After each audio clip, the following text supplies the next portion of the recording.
दोस्तों आज भी आईने में एक ऐसी रूह कैद है जिसका नाम लेते ही आपको वो शीशे के सामने दिखाई देगी।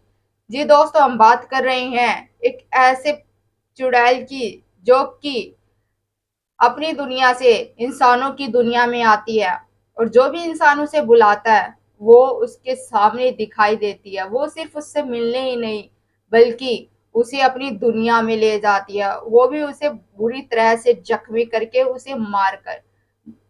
कई लोग ऐसे हैं जिन्होंने ये बोला है कि कोई भी उसका नाम लेता है तो वो गायब हो जाता है रहस्यमय तरीके से और उस इंसान का पता नहीं चलता कि वो कैसे गायब हुआ है। ये दोस्तों, अब आप समझ ही गए होंगे कि मैं किस रूह की बात कर रही हूँ। मैं ब्लडी मैरी की बात कर रही हूँ। जी दोस्तों, ब्लडी मैरी जो कि एक चुड़ैल मान लो, एक अर्बन लीजेंड है। वो इतनी खतरनाक है कि आज भी अगर आप शीशे के सामने रात के 2:33 से 3:33 के बीच में मोमबत्ती लेकर शीशे के सामने खड़े होकर 3 बार bloody Mary bloody Mary bloody Mary कहकर उसे बुलाते हैं तो वो आपके सामने आ जाती है, वो आपको दिखाई देती है।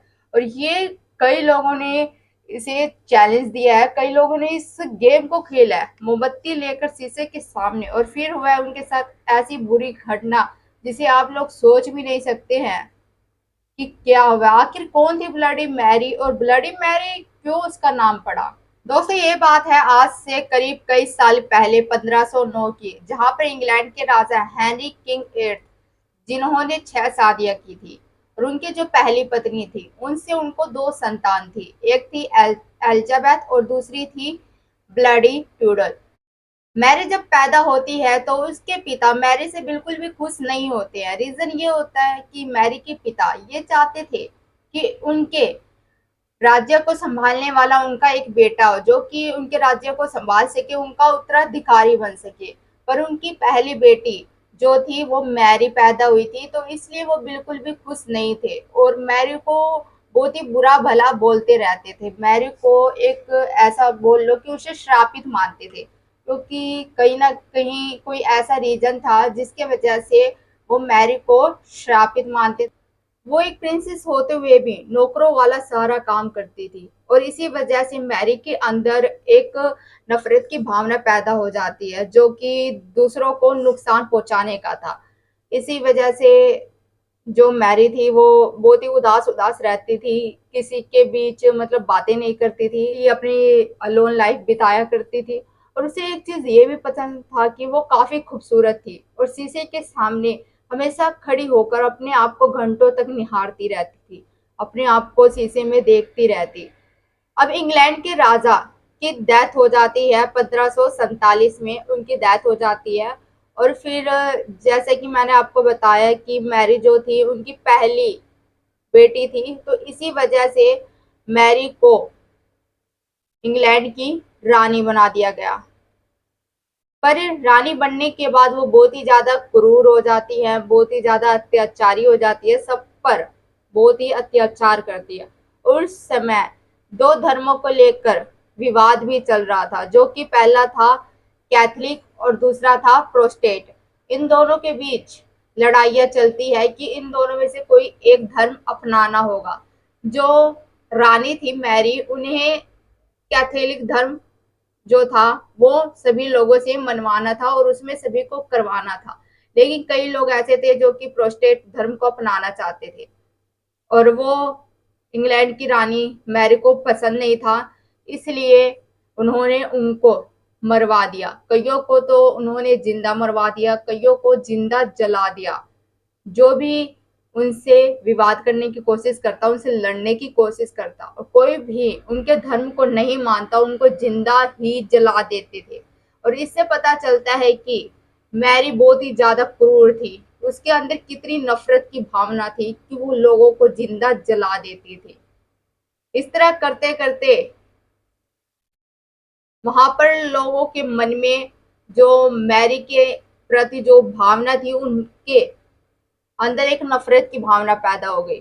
लोगों ने उसे मैरी के नाम की जगह उसको ब्लडी मैरी के नाम दे दिया और ब्लडी मैरी के नाम से उसे जानने लगे थे, क्योंकि उसने कई लोगों की जाने ली थी, कई लोगों की हत्या की थी, कई लोगों के खून बहाए थे और इसी वजह से उसे ब्लडी मैरी के नाम से सभी जानने लगे।